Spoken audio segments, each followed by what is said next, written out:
तो भाइयों और बहनों, आज हम बात करेंगे एक ऐसी फिल्म की जो आपको झकझोर के रख देगी। दी डायरी ऑफ वेस्ट बंगाल। शुरुआत होती है दंगों से जो बांग्लादेश में हो रहे हैं, जहां अल्पसंख्यक हिंदुओं को मारा जा रहा है और उनकी बहन बेटियों को जबरदस्ती उठाया जा रहा है। वहीं हम एक लड़की को देखते हैं, नाम है सुहासिनी। वो कुछ और लड़कियों के साथ छुपी हुई है। वो बताती है, इन दंगों में मेरा पूरा परिवार खत्म कर दिया गया। तभी एक और लड़की बोलती है, हिंदू होना इतना बड़ा गुनाह है।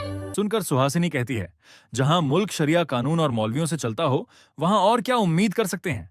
एक लड़की पूछती है, वो एजेंट कहाँ गया जो हमें इंडिया ले जाने वाला था। कब आएगा वो एजेंट जो हमें इंडिया ले जाएगा? तभी वही एजेंट आ जाता है और बोलता है, तैयार रहो, 2 दिन में तुम लोगों को इंडिया पहुंचा दिया जाएगा, लेकिन इसके लिए कुछ पैसे लगेंगे। सब लड़कियां अपने जेवर और जमा पूंजी निकालकर एजेंट को दे देती हैं। 2 दिन बाद एजेंट सुहासिनी और बाकी औरतों को एक मुस्लिम डीलर के हवाले कर देता है और खुद किनारे हो जाता है। अब जिम्मेदारी उस डीलर की है। वो डीलर कहता है, हमें एक जंगल से जाना होगा जहां जंगली जानवरों का खतरा है। जान की जिम्मेदारी आपकी खुद की होगी। इनमें कुछ लोग बर्मा से भागे हैं तो कुछ बांग्लादेश से। सबका मकसद है इंडिया के पश्चिम बंगाल में शरण लेना। अब कहानी आगे बढ़ती है। सब लोग नाव में बैठकर इंडिया के लिए निकलते हैं। तभी वही एजेंट एक छोटी बच्ची को उठाकर भागता है। उसकी मां चिल्लाती है, मेरी बच्ची को छोड़ दो। एजेंट कहता है, इसे तो मैं अपनी बीवी बनाऊंगा।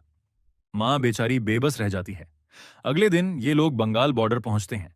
वहां कुछ कट्टर सोच वाले लोग मिलते हैं। उनमें से एक कहता है, इंडिया में आपका स्वागत है। हम जानते हैं आप बर्मा से आए हैं और बांग्लादेश ने भी आपको नहीं अपनाया, लेकिन यहाँ की सरकार आपको जगह देगी और आपकी देखभाल करेगी। उनका लीडर सी खान बोलता है, अपने रिश्तेदारों और भाइयों को भी यहाँ बुलाओ। हमारी तादाद बढ़ेगी और एक दिन हम इस जमीन पर राज करेंगे। असल में ये लोग अवैध तरीके से इंडिया में घुसपैठ कराते हैं। अगर कोई हिंदू होता है तो उससे कहते हैं, हम तुम्हारी मदद करेंगे, लेकिन इसके बदले तुम्हें अपना धर्म बदलना होगा। जब सी खान ये सब समझा रहा होता है, तभी वो औरत सामने आती है जिसकी बच्ची को रात को उठा लिया गया था। वो बहस करती है, चिल्लाती है, मेरी बच्ची वापस दो, और पीछे से उस आदमी को लात मार देती है। सी खान उसे मारने के लिए आगे बढ़ता है, लेकिन सुहासिनी बीच में आ जाती है और उसकी जान की भीख मांगती है। रात होती है, सबको कैंप में रुकने के लिए कहा जाता है, लेकिन सी खान और गाजी कहते हैं, उस औरत को सबक सिखाना पड़ेगा। वो लोग उसके पास जाते हैं, लेकिन फिर से सुहासिनी बीच में आकर उसे बचाने की कोशिश करती है। सी खान कहता है, अगर तुम अपना हिंदू धर्म छोड़कर मुस्लिम बन जाओ तो हम